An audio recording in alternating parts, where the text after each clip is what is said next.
मुलगा पदरात, नवऱ्याचं निधन आणि शिक्षण कमी. त्यावेळेला काय म्हणजे असं खूप हताश किंवा हतबल झाल्यासारखं नाही वाटलं?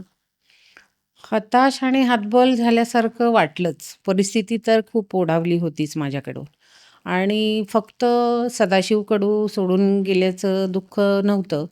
एक मुलगाही होता, त्याला मला लहानाचं मोठं करायचंच होतं आणि प्लस 2 आघात त्याच्यापेक्षा जास्त. गेलेला जातो, पण त्याच्यानंतर जे राहतं, ते एकतर तुम्हाला जगाचा त्यावेळेस काही अनुभव नव्हता मला बरोबर आहे. अजिबात आणि त्यावेळेस सासूबाई सरळ म्हणून गेल्या, की "ज्या मुलासाठी मी तुला लग्न करून आणलं होतं, तो आता राहिला नाही, तर तू तुझ्या घरी जावं, आई-वडिलांकडे." बापरे! त्यामुळे मोठाच धक्का त्यांनी आहे. त्यांचा आधार देण्याचं फेटाळलं हे त्याच्यावरून झालं आणि जेव्हा आईकडे आले, तेव्हा आई-वडिलांनी क्लिअर सांगितलं, की "आम्ही तुझं लग्न करून दिलं.